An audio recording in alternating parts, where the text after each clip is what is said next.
What drives you right now to do what you're doing and to create so much and to grow what you've been growing? What's your driving force? I think it's part adventure. I have this thing that there's the 4 M's of motivation, what motivate us. I have all these cool mentor guys that I now have like built this advisory board. So I try to do one phone call a day with somebody really smart, whether it's an author or a PhD and there's a guy who is a very famous psychologist, and he wrote a book. And I said, I got this theory of motivation. He's like a Wharton professor, and he listened to it and he was like, I think that's right. I think that's about right. He had few changes, and it's the 4 M's. So you have material things, mating, which would come like human relationships. The third one would be you have mastery, which is like status. And the last one is movement or momentum, freedom. And so I think every person you meet, for the most part, if they're normal, sane humans, is going to be motivated around that hierarchy. And some people, though, some things are more important. Like Warren Buffett, he said from 7 years old, he knew he wanted to be wealthy. So this is a materialistically driven guy, but he can help the world. I think my order, you got to know your order. I think I'm most driven by movement, freedom. Like, I became an entrepreneur because I didn't like a 9-to-5 job. I did it, I tried it, it wasn't for me. How old were you when you became an entrepreneur? Oh, around 19. 19. And I, how many years ago was that? I don't know, what was that, last year? When I was 20, I then was an entrepreneur, and then I did a little bit of company work at the same time I was an entrepreneur. I didn't like it. Same with going to college. So I think that's my first one, and then each person's different. And that's one thing where you get people that don't like each other. It's a huge mistake. I see people, and you see this a lot, people go, well, I'm not going to listen to this person, I don't think they have my values. Well, all humans have, if they're not criminals, you probably share the same values, just in different priority order. Hugh Hefner. This is a man driven by, let's say, mating. We could say Hugh Hefner, he liked women. A lot of people, if you bring up the name Hugh Hefner, a lot of people will write him off. Well, he's a freaking genius. I try to do like once a week, I'll study one person that's well known. I mean, he has an IQ equal to Bill Gates. He's a genius guy. And if you look at his life, he's 28 years old. He was in a marriage that was failing. He was at a bridge and he said, is this it? Is this all my life? I hate my life. And about a month later, he launched Playboy, and it became, it was an instant hit. And he went on to doing all kinds of stuff. I mean, he was the first real figure in America that was accepting black people in. I mean, he was interviewing Malcolm X and Martin Luther King Jr. when these people were, or I don't know if it was Martin Luther King Jr., but they were getting shot. I mean, they ended up getting shot. And there's a genius guy, speaking of secretive, I know a few entrepreneurs. In fact, I know about 3 of them that make the most money, and they are so secretive guys. And I get to have dinner with them once in a while. And I was in New York, and I had dinner with this guy, and he said, just remember, Tai, most people can only hold one thought in their head at the same time. So it used to be Kim Kardashians, idiots. Now, Kylie Jenner, this month on her birthday, said, I'm selling a lipstick kit, $150 for the kit. Only 300,000. What'd she sell out in 1 hour? 30 million bucks. She's 18. She's not an idiot. So now all of a sudden so now people love the Kardashians. Justin Bieber, there was a time, douchey kid, hate. And so I think that when I think about my motivations, and when I see people trying to figure out my motivations, most people want it to just be one motivator. Humans are complicated. I'm complicated. The smarter you are at some level as a species, you can be more complicated. Earthworms, they ain't that complicated. Dogs, a little more complicated. We have dogs. You can have a dog with a little more complicated personality. Sure.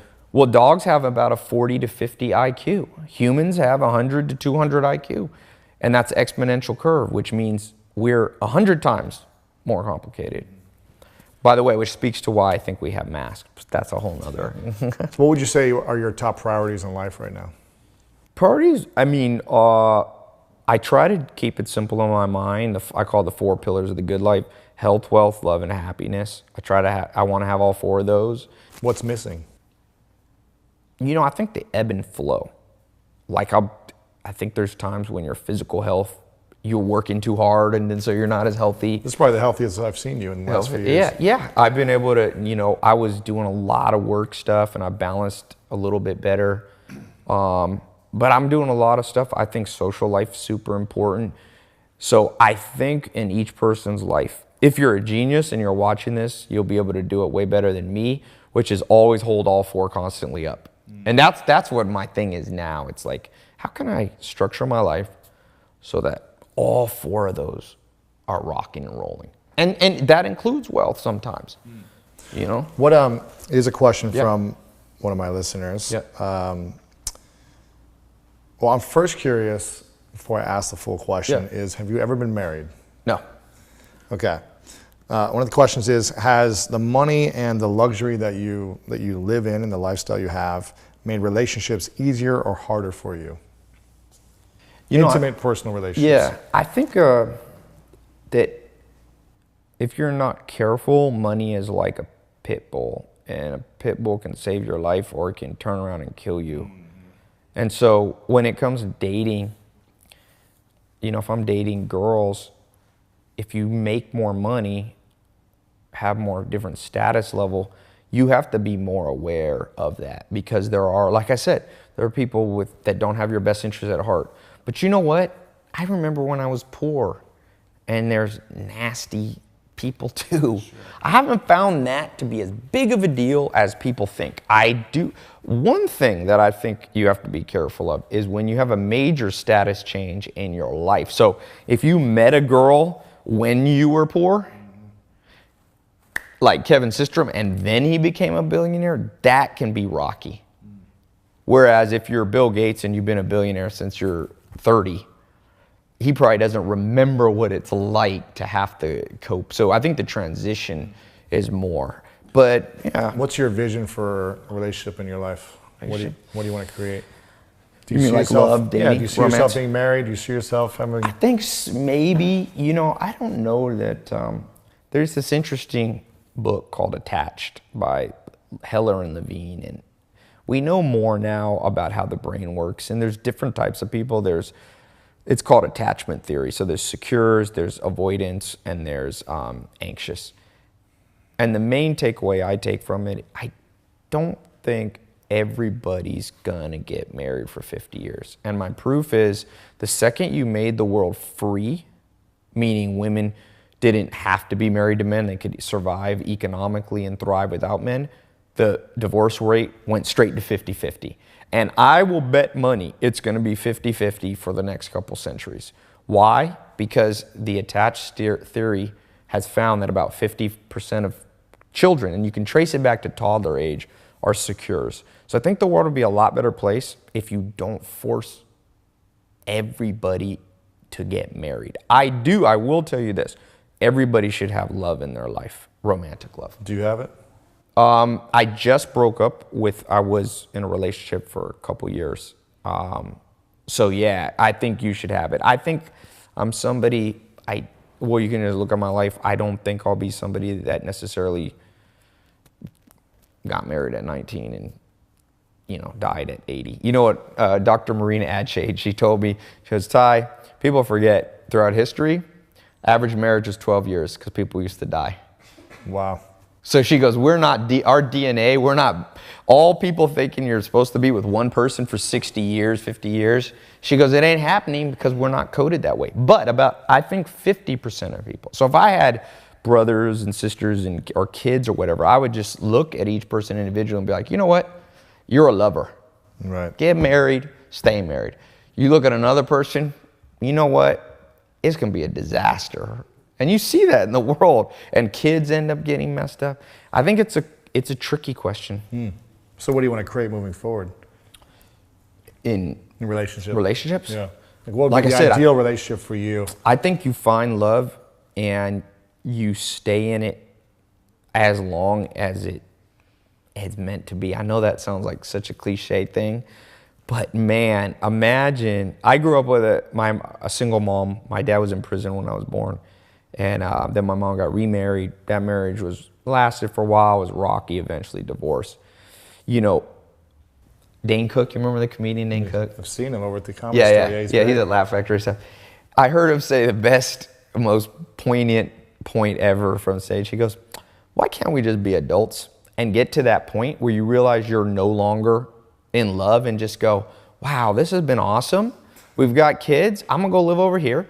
You live over there. And let's always love it. He goes, no, we just let it degrade to the point where people want to murder each other and the kids are in massive conflict. And so I think the worldview is wrong. There's no science that 100% of people are meant to be married forever. Then what do you want to create then? What's the vision for your relationship in the future?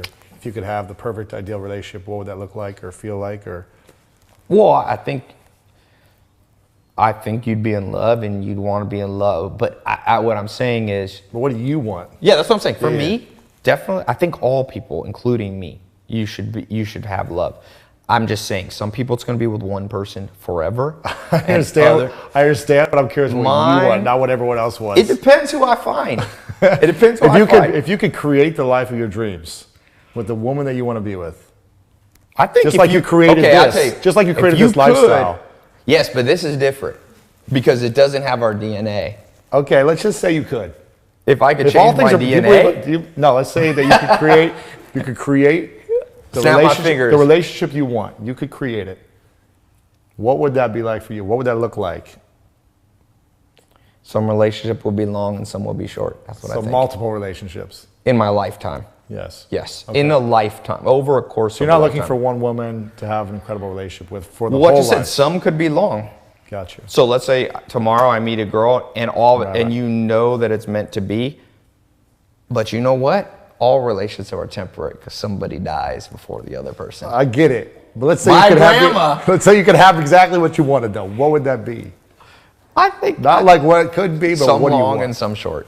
Okay. So you want multiple relationships. I think that's what I'm destined to have. Okay, but what do you want? I want my destiny. No, but look, here, let me give you an example. I understand. Let me give you an example. I want to know exactly what you want, not what you think. No, but I'm serious. I've trained myself to want what I think I'm built for. Let me give you an example. So you're not built for one person, is what you're saying?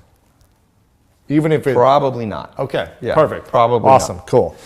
This is a straight answer. I'm curious. Lewis is good at interviewing. Here's another question. He's going to get the answer from me. Another question. If I'm being honest with you, I feel like you're avoiding a lot of the questions. No, I think. So I just want to make sure we're getting to it's good. your thoughts and your ideas and how you really feel. The reason you feel I'm avoiding, I think, is because I think some answers are hard. Absolutely. I think here's why I want to do this interview. Yes. Because I think people want to hear what the real hard answers are to you. Because I feel like from the responses I've been getting when I ask people what I should ask you, is they feel like you're not authentic. Right. They feel like you're not telling the truth. They feel like you're holding back. You're wearing something that's elusive, and you're acknowledging it, saying that you're waiting. Yeah. You're not revealing everything. Let me speak to that for 1 millisecond. Yes. And I get it because you want to be guarded in certain areas. No. But I'm going to tell you this. This is my advice to myself and other people. Okay, let's hear it. The thief will always be suspicious. So when I meet somebody suspicious of me, it's always a flag to get the hell away from them, not prove myself. If you are ever in a situation where you're dating someone and on the first date they look over to you and go, and I just want to be clear, you ain't going to cheat on me?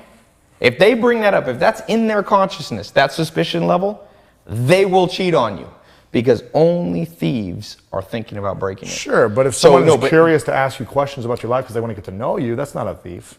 No, but I've found, because I meet a lot of people. The people who you meet, that are going, there's something I don't feel authentic about you. I'm like, are you kidding? Who's more authentic than me? It's usually a reflection of what they're missing in themselves. Who has a camera on me? I'm like, guys, when somebody goes, is that really you? I'm like, I do 150 Snapchats a day. You think this is a hotel? Some people are brain dead. I'm like, who's more authentic than somebody that turns the camera on them all the time in an unscripted format? I'm not the Kardashian. I'm not on a set with the producers editing thing. I mean, we can edit a little bit, but I'm on live Facebook. So that's why I say the reason, and I advise anybody, if you get a lot of people asking you, I'm suspicious of these people, be careful of those people. Sure. The thief will steal from you eventually. Okay, next question. Yep. We are in Beverly Hills. This is, I'm assuming this is one of the nicest properties in the neighborhood. What do you got? 20 bedrooms? What do you got? 20 bedrooms? This place has 16. Now there's a place 16 bedrooms. There's massive guest pools, guest homes. It's pretty incredible. This is nothing. But it's nice. What's the place we went to? Lady Gaga, the place, Maya? Ron Burkle. Woo! This is Ron Burkle's bathroom. But this is still pretty nice. It's I mean, I'm looking at a pool, cabanas. I am very thankful. Volleyball court, basketball court, tennis court, MMA gym. You know. Yes. What do you have? Giraffes running around in the backyard. You've got a nice lifestyle. Let's say we call it a luxurious lifestyle. Maybe not compared to Lady Gaga's people, but you're in 90210, one of the richest, wealthiest areas in the world. Yes.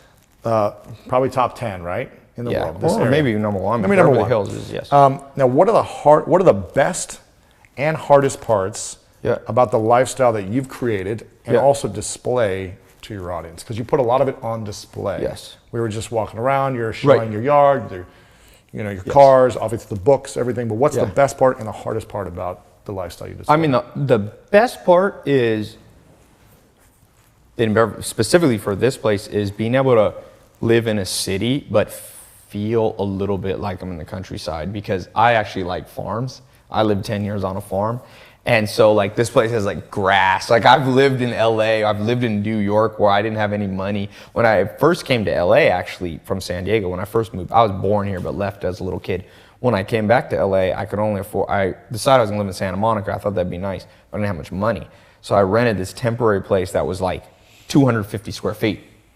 So what's nice about this place is literally just having some space makes me feel more peaceful. And I think if you live in cities, I was just in New York, unknowingly your cortisol levels jump up. So, and the hardest part of living here, here's the thing for anybody that's successful, I will tell you, tall poppy syndrome.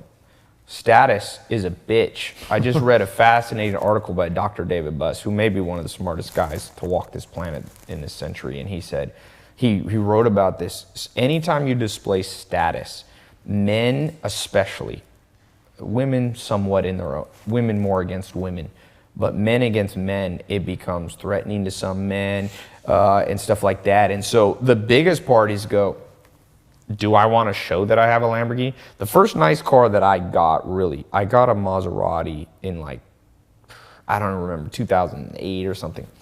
From 2008, 2014, and I had a Ferrari after that. I never posted a picture. I posted one picture on my Facebook for 6 years.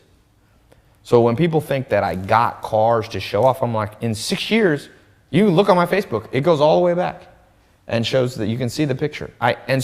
So why start showing it? You know, so that's the good question. So why? I'll tell you why. I can just tell you now. There's not a person in history or a government that has more kids in the ghetto reading books than me. You can hate me all you want around displaying stuff, but what are you doing for the world that's tangible that you can put your finger on? I got more kids interested in reading, knowledge, mentors, probably than anybody in history.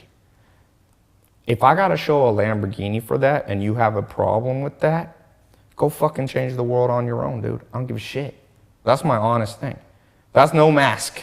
That's like, great. If you could do it in some other way, you're way smarter than me. But if you can't do it, and you can only complain about how I did it, why don't you learn? Why don't you do your own version of it?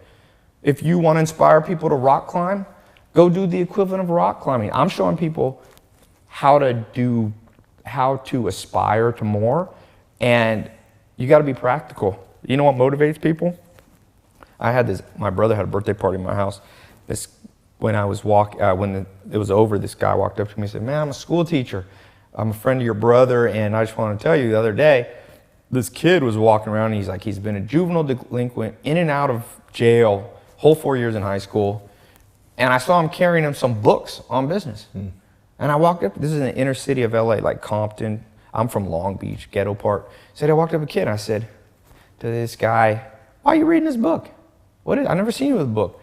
And the kid turned to me and said, Tai Lopez said I'd get a Lamborghini if I read. Now, that's not actually what I say, but you see the inspiration there? So you're Trojan horse. Yeah. Bring people in with the luxury. But it's actually, this is the thing. Some people would say, oh, so what you're saying is it's a white lie.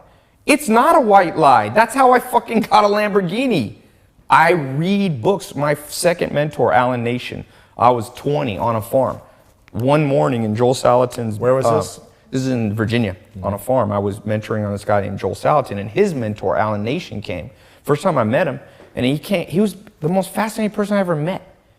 And I think at this point he might have been a millionaire, but I never met a millionaire, dude. Growing up, I don't think I ever met somebody who made more than 50 grand.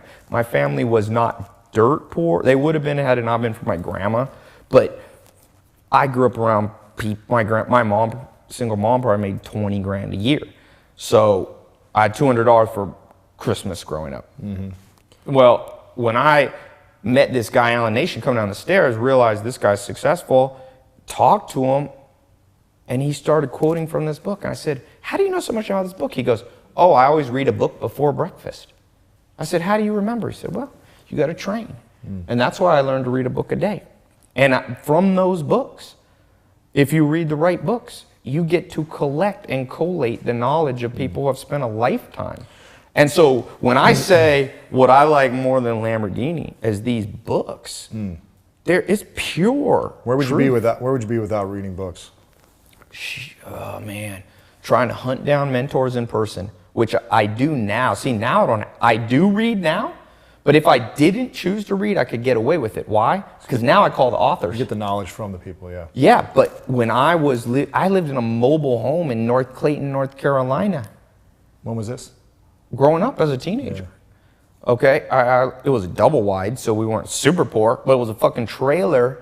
You think if I called up Dr. David Buss and said, will you talk to me an hour a week? No, but I could buy his book. And when I couldn't afford a book, I could go to the library. And so to be able to, what America needs, here's the problem. The White House tries to do learning initiatives. Public schools try to do learning initiatives where you go to kids in the ghetto and you say, yo, read. No, it's not cool. It's not swagger. And if you're in the ghetto, I grew up around all projects and stuff. I grew up in North Carolina, Long Beach, even San Diego where I was. So a lot of gang stuff.